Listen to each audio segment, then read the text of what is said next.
Mark Carney, by the way, the Canadian Prime Minister, was visibly stunned during his conversation in the Oval Office with Donald Trump and the press. Donald Trump just answering question after question after question in a disgusting, a disgusting reminder that money doesn't buy class. If Trump embodies anything, the primary value or idea that Trump embodies is that some people, no matter how much money they obtain, you can't buy class. Trump asked, "Are you concerned about the delays at airports?" And he starts talking about a black woman's IQ, one of his favorite topics. If you are up against a difficult question, figure out if there is a black woman you can say is stupid. And that's exactly what Trump did. Are you concerned about the delays at airports, and how do you see the shutdown? Oh, sure. I mean, they're all Democrat delays. There are delays at the airport. That's standard. And again, this is something that every day we put forth a bill. It's just a continuation. It's a very simple thing to sign and very simple to do. And I really think that these are people that I think they have nothing to lose. They have a party that's out of control. They have no leader. Nobody knows who the leader is. I look at people with very low IQs like Crockett, this woman Crockett. I never met her, but she's a low IQ individual.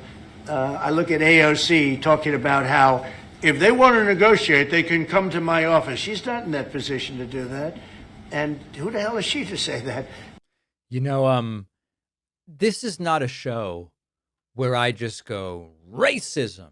Everything is racism. And in fact, I really try to be careful. There's a lot of times that some might say this is racism, and it's not. It's something else. It's a political situation, or it's a personal situation, but not based on race or whatever.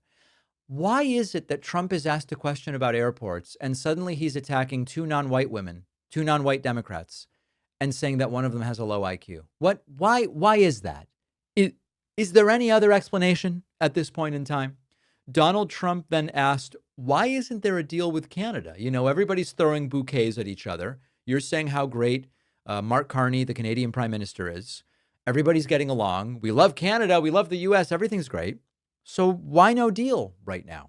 Interesting question. Let's take a listen to what Trump said. Because I deal with lots of leaders all over the world. He is a world-class leader. He's a man that knows what he wants. And I'm not surprised to see that he won the election and won it substantially. And I would think he's more popular now. He's a good man. He does a great job, and he's a tough negotiator. So then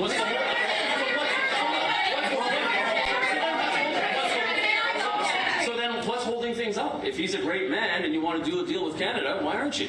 Because I want to be a great man, too. And everybody's laughing, but what's the joke? It's completely incoherent. And remember that it's all fun and games in the Oval Office, but we were told that everybody was just going to be desperate to make a deal with Donald Trump. And we've got essentially no deals. Trump then saying, soon the people of Canada will love us, but they already do also. Mr. President, what is Canada giving you in return? If you say Mr. Carney is going to be leaving Washington happy, what's Canada giving you in return? Well, you'll find out, but I think the people of Canada, they will love us again. Most of them still do. But if you say only 25%, I assume a lot of them, I think they love us. You know, the truth is that nearly 2/3 of Canadians, and this is sad, this is not something to brag about, it's terrible. Nearly 2/3 of Canadians have an unfavorable opinion of the United States. 39% of that total 64 have a very unfavorable opinion of the United States. It's not going well with Canada, that's for sure. Trump sort of weirdly weaves in this whole the United States and Canada joining and Canada becoming a U.S. state.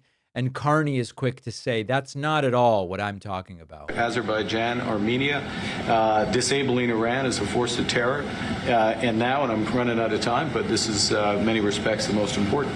The merger of Canada and the United States. That wasn't where I was going. He just can't let it go. Trump cannot let go that maybe Canadians just don't want to be part of the United States. Maybe they just don't want to do that. The topic of cars came up, highly relevant to the tariff situation. And as usual, Trump making a fool out of himself. You would have a better shot at getting an answer from a kitchen whisk than you do from Donald Trump. Canadians are refusing to go to the U.S. The numbers are down like 23% in the first 7 months of the year. What do you say to Canadians that don't want to go to the U.S. now because of your 51st state talk, because of the trade war, the tariffs, and Well, fear? I understand it. Look, I understand that, and Americans don't want to buy cars that are made in Canada. You know, I mean, we have the same conflict. So there isn't. It's something that will get worked out. Yeah, you know, the only problem with this is that the Chevy Silverado and the Chevy Equinox are made in Canada. The Honda Civic and the Honda CR-V are made in Canada.